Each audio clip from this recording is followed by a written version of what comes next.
en el set central el nuevo invitado y antes de hablar con nuestro invitado despedimos a nuestra compañera. Este enlace fue patrocinado por Toyota. Ahora sí les presento a nuestro invitado Hugo Maúl, el director general de la Escuela de Gobierno. Bienvenido, Hugo, gracias por... Yo cuando le foto, buenas noches ya, ¿verdad? Sí, las 8 de la noche y 20. Ni se siente el tiempo acá en el set central de Antigua. Ustedes aquí varias horas trabajando y están frescos comiendo lechuga. Así, y estamos muy entusiasmados de ver hora tras hora cómo avanza este proceso. Hugo, pero yo me quiero remontar un poco en esta semana y en este mes. La propaganda electoral que es visible en la capital es muy diferente de la que veíamos en las elecciones pasadas, 2011. Por ejemplo, el día del cierre de campaña, la capital estaba atestada de publicidad, de carteles, de música, de volantes. Esta fue más bien una campaña deslucida, pálida, en comparación con otras. ¿Cómo analiza usted eso? ¿Qué pasó? Que los partidos, en medio de esa renuencia o incertidumbre de los posibles votantes, en vez de aprovecharlo y de convencerlos de que les dieran su voto, incluso se replegaron. Me parece que esta campaña en particular es de las más extrañas, por llamarla de alguna manera, de la vida democrática que tenemos desde que regresamos a la democracia en el 85. Efectivamente, los cierres de campaña en las elecciones anteriores eran básicamente unas fiestas, faltaba de ver marimba en cada esquina. Esta vez creo que lo que ha pasado es que los partidos tradicionales en contienda, en el caso de los centros urbanos a lo largo de todo Guatemala, recibieron un mensaje muy claro respecto del hartazgo de la población a la propuesta tradicional de ellos y a la forma tradicional de hacer publicidad respecto a sus candidatos.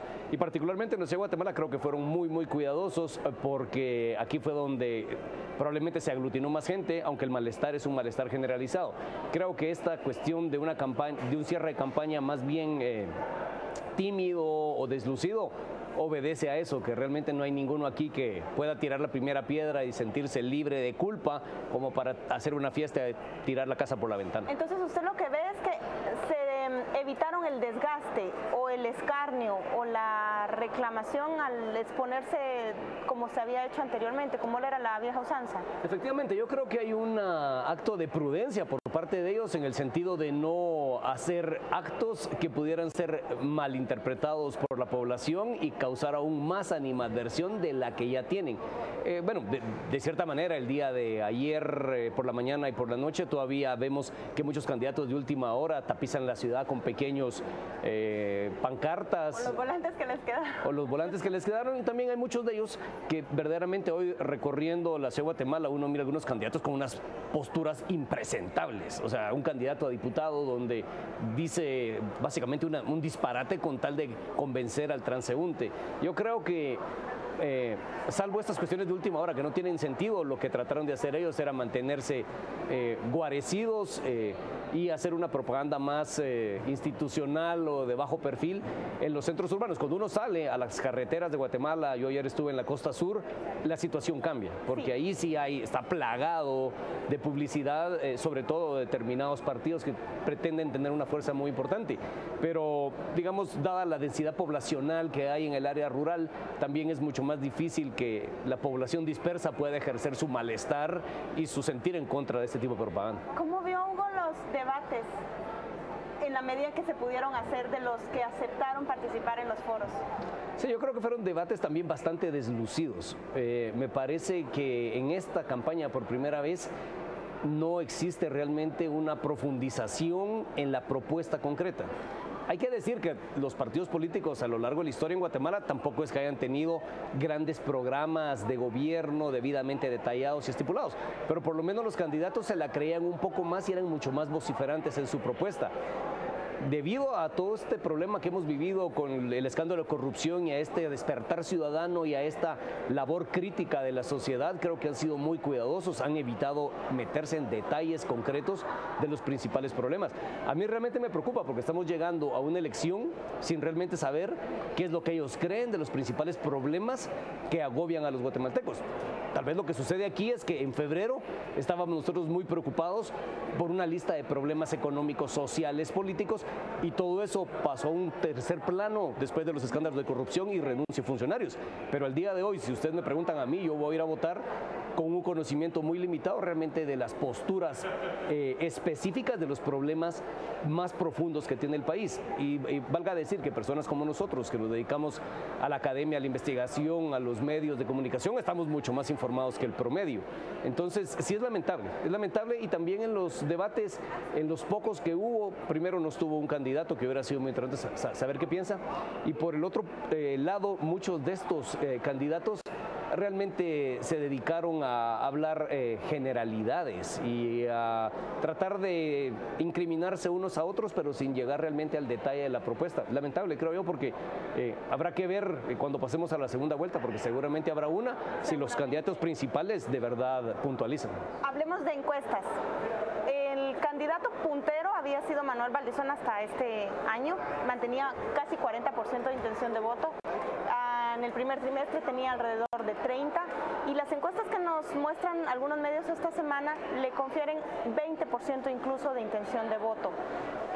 Aparece Jimmy Morales, un candidato que hace 6 meses no habría aparecido en ninguna encuesta, y algunos que estaban muy lejos se pasan a los quintos, sextos, incluso cuartos lugares. ¿Cómo analiza usted esa reconfiguración de la oferta electoral en estos 4 meses de crisis política? Sí, yo creo que es una excelente pregunta. En un editorial del periódico de hace varios meses se hizo una especie de profecía donde decía que el Partido Patriota iba a ser el primer partido que desaparecía estando en el poder, porque aquí la tradición es que desaparecen después de que ganan. Después de las elecciones. El partido que gana desaparecía después. El Patriota es el primer partido que desaparece estando en el poder todavía, y que probablemente el partido de Manuel Valdizón corría el riesgo de desaparecer en términos simbólicos, incluso durante la elección. Y creo que de alguna manera lo que hemos visto es una implosión de esa intención de voto que había hace probablemente 6, 8 meses. Pero todo eso tiene que ver también con la forma en que este partido se manejó toda su posición en los escándalos de corrupción y en esta supuesta protección que hubo para las autoridades de gobierno que ahora ya están guardando prisión. Me parece también que el candidato Manuel Valdizón decidió no participar y no dar a conocer realmente más abiertamente sus planes, en exponerse un poco más al escrutinio, sobre todo el escrutinio que se da en los centros urbanos, al cuestionamiento. Todo eso creo que va generando una sensación, por lo menos de duda respecto a su postura. Y también con esto de las redes sociales, lo hemos visto en muchos lugares del mundo, en la primavera árabe, una vez las redes sociales y las preferencias de los electores encuentran una vía de comunicación, se generan estos fenómenos estilos bolas de nieve, donde muy pronto se ganan momentum y pueden surgir figuras como Jimmy Morales, que viniendo de la nada, pues parece que hoy está en los primeros lugares. También lo que le ayuda a Jimmy Morales es que, bueno, no es político, y no teniendo una cola que le pisen, entonces puede ofrecer al menos una imagen fresca. Creo que dependerá de él, si es que sale favorecido mañana con los votos, ser muy sabio y buscar ayuda y buscar apoyo en las personas que sí se han dedicado a pensar más los problemas de Guatemala. Digamos, esa sería una primera muestra de, yo diría, de sabiduría y de prudencia de parte de él, porque claramente es un candidato que subió muy de repente y que probablemente pueda resultar, digamos, con una cuestión muy grande de manejar sin necesariamente tener preparados todos los frentes. No quiere decir que los demás candidatos lo tuvieran, pero ahí, digamos, creo que es importante por parte de él, si sale favorecido en las elecciones mañana, realmente mostrar esa apertura. Mostrar esa apertura con la gente que sí se ha preparado desde un poco más antes que él para hacer un potencial gobierno. Y para hacer un gobierno de unidad, porque aquí finalmente hay que recordar que quien llegue y resulte electo no se le está dando un cheque en blanco. La población tiene que seguir con la presión. Estamos dando un cheque prefechado, creo yo, sí, al que llegue. Y se lo vamos a cobrar a partir del 14 de enero. Sí. Es decir, al nuevo Congreso habrá que darle una señal muy clara de que hay ciertas reformas que tienen que hacer. Y la ciudadanía que despertó, creo que tenemos que tomar conciencia que esta es una lucha muy larga en la cual no nos podemos ir a dormir ni a acostarnos en la hamaca, sino tenemos que seguir. Si nosotros como ciudadanía cejamos en nuestro esfuerzo, nos dormimos en los laureles, lo que hemos ganado lo perdemos en cosa de 2, 3 semanas, un mes. Nos cobran el cheque por adelantado. Hugo, qué interesante conversación. Muchas gracias por participar en esta serie de entrevistas aquí en el set central. Hugo Maúl, director general de la Escuela de Gobierno. De nuevo, muchas gracias. Y hacemos enlace con Mario Rosales, quien nos tiene más información.